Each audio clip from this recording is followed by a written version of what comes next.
Trust your eyes. They will never lead you astray. Our story as an archer begins when we speak to the receptionist, Athelina, in the city of Gridania. Whether we are new or experienced adventurers, it is her job to educate us on the teachings of the guild to ensure that prospective members are ready for the tasks ahead.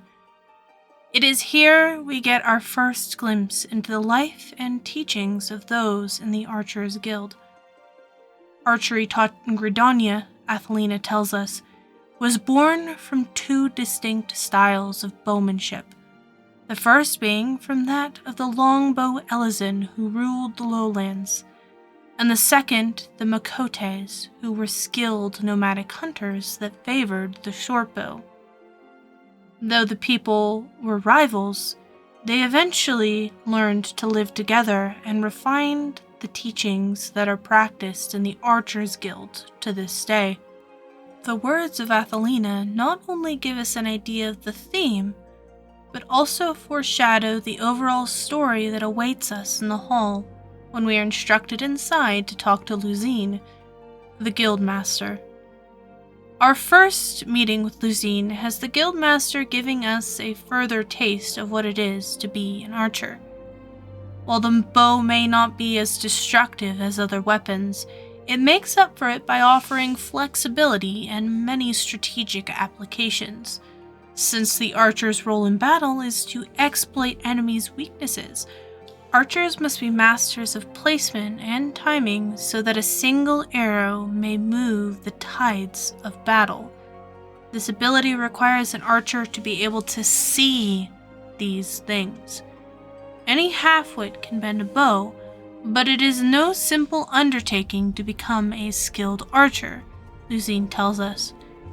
In order to gauge our aptitude for archery, Luzine sends us on a mission to slay some pests beyond the city limits and asks us to return when it is complete. Having been sent out to better ourselves as archers and being welcomed into the guild, we return to Luzine to continue our journey. It is now that our guildmaster feels it's time to instruct us on our sight, something critical for all those who wish to be masters of the bow. To see clearly is not merely to look. It is to observe with intent. Fail to do this, and no amount of talent with a bow will avail you, she instructs us. It's now that our true training begins, and the introduction of our two mentors within the guild takes place. After having been sent out on a handful of tasks, including finding targets around Gridania and slaying some more beasties, we return to Luzine. The guildmaster asks the opinion of other members of the guild, a Makote named Lee and an Elizin named Silvar. Just like in the story that Athelina told us at the start of the journey, our Makote and Elizin mentors do not get along. In fact, Silvar doesn't seem to get along with anyone, as he automatically dismisses not just us, but also Lee as being a taint on the guild's name. Silvar, they explained, was once of the God's Quiver, an elite group of archers in Gridania. While he is no longer part of the Quiver, he tends to be rather opinionated when it comes to archery. Luzine says that she knows some people are brash about their dislike for outsiders, as Silvar is. However, she bids that we keep in mind that everyone may look at the same object and still see different things. There is no right or wrong to it. It is only a matter of a person's perspective. Luzine wishes to help teach us to look from another's perspective as well. To do this, she sends us to Lee and Silvar for instructions. First, we are sent to Lee, who sends us to destroy more targets like Luzine had done before. The difference this time being that we would be going outside the boundaries of Gridania to do so. While searching for these targets, Lee tells us that our task would be to keep an eye on our surroundings and to avoid unnecessary conflict. Having completed this, Lee sends us out to help with an issue in the East Shroud, Because of the lack of manpower within Gridania since the Calamity, the Archers Guild is often tasked to help out with things that the God's Quiver and Wood Whalers cannot spare the people to handle. This time it is to cull the increasing number of tree slugs and vultures in the honey yard. To accomplish this task, we would need to observe our foes and take them down while still keeping up on our situational awareness that Lee taught us about in her first task. Returning from our task in the honey yard, Lee speaks to us about the importance of the skills she has taught us as they have to do with hunting. She even gets sentimental, telling us about the fact that her people were known for this. Then she hurries us off to Lucine after apologizing. While we speak to the guildmaster, Sylvar appears and becomes angry over the fact that Lee had tasked us with the safety of the people of Gridania, calling her irresponsible and an embarrassment to the guild before Lucine declares that Sylvar would be our next teacher. He makes sure to state that he would never be as easily impressed. Which isn't an understatement, as Sylvar starts off his lesson by saying he isn't so convinced of our potential as the others are. It was impossible for outsiders to understand the art the Elezen had been crafting for hundreds of years. He claims that it is out of respect for Lucine that he had agreed to teach us and sends us out to take down targets, similar to that of Lee's task. However, he assures us that this task would be much harder.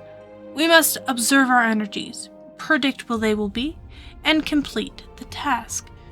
While we accomplish the task he sets us, Sylvar still refuses to be impressed by our deeds and gives us his second task. In the North Shroud, Excelli scouts had been sighted near a river, an aggression that is part of a century-old conflict. Amongst them is a leader by the name of Nezlu Catalan the Violator. He tasks us with slipping through the defenses of the Excelli party and slaying Nezlu. Upon engaging in battle with Nezelu and his party of Excelli, we are helped by a man by the name of Miradont the Matter, someone who has zero relevance to the rest of the Archer story, but we're glad he helped anyways. Upon returning to the guild, Sylvar expresses his surprise about us completing the task, declaring it merely luck.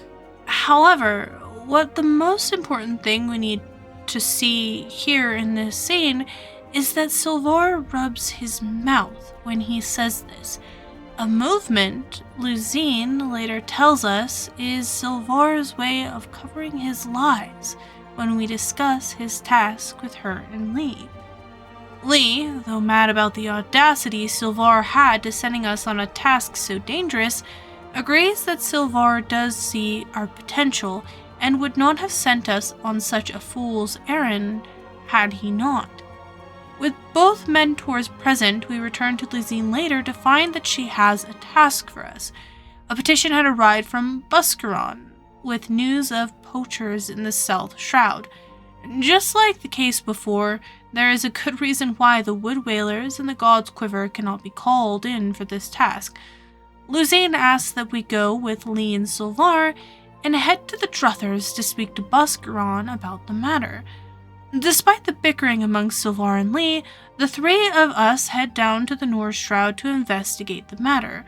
Upon arrival, Buscaron informs us of poachers that have been plaguing the area, something Sylvar says is regrettable but normal. Until the tavern owner says that perhaps if they were normal poachers it would be different. But these were Pawa Majuk's gang, a notorious group that has always remained one step ahead of the authorities. Buscaron would have called in the God's Quiver or the Whalers if it weren't for an agreement he had with bandits in the area to keep them from causing trouble at the Druthers. This was why he needed some archers to have a look around without raising too much attention. Sylvar decides it's best to split up and search for any signs of the poachers. On our search, we find some common traps and a meat bottle that leads us to Buscaron's old lookout, where the famous ale man used to brew his stock when he was still a sentry. While searching the lookout, the three of us do have a run-in with the bandits of Pawa Majuk's crew. During the skirmish, Pawa makes a run for it and Lee follows. Staying behind with Sylvar, we tend to the rest of the litter. When the job is done, we hurry to find Lee, Sylvar intervening in the battle between the two before it goes worse for Lee. Pawa ends up fleeing into the forest upon our arrival, so together we return to both Buscaron and Lucine.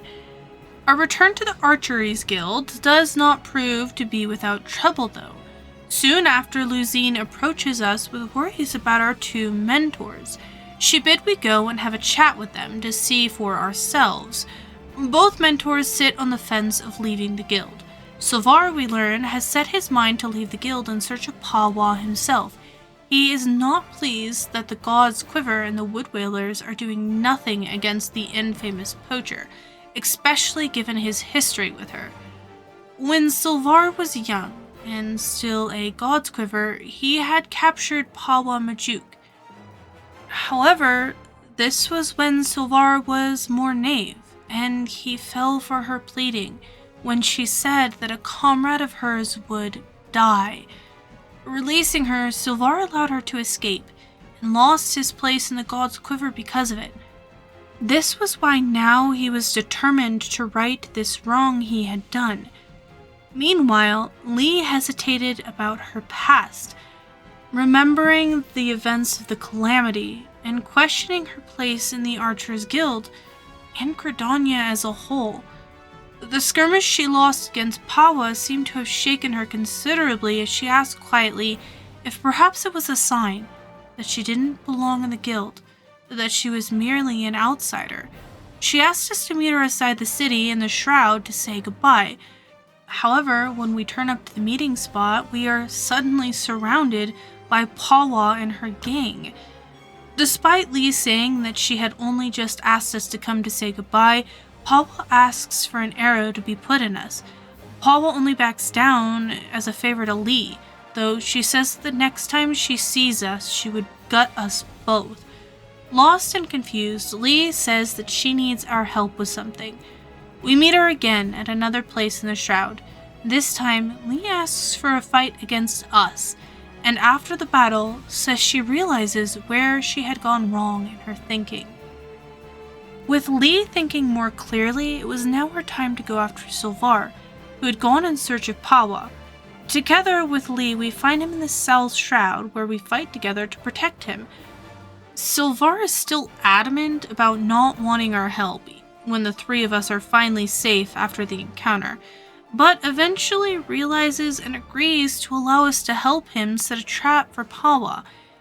He had come to this spot specifically in the Shroud to obtain a bandit whistle from the group that we had fought, and planned to use it to lure Pawa in when she least expected it. Sylvar says that if we want to help, then he would have a job for us. We would become the bait for the poacher as we relocate to a nearby area where the bandits were known to frequent. When Pawa appears, there is a large battle, in which Lee and Sylvar finally group up with us to take down the poacher. With Pawa finally handled, Lucine admits that she has nothing else she can teach us, that we would have to go out and seek other teachers and continually work on becoming an even better archer, which will eventually lead us to the famous retired archer in the South Shroud, graced with the Moogle's favor, the very first bard.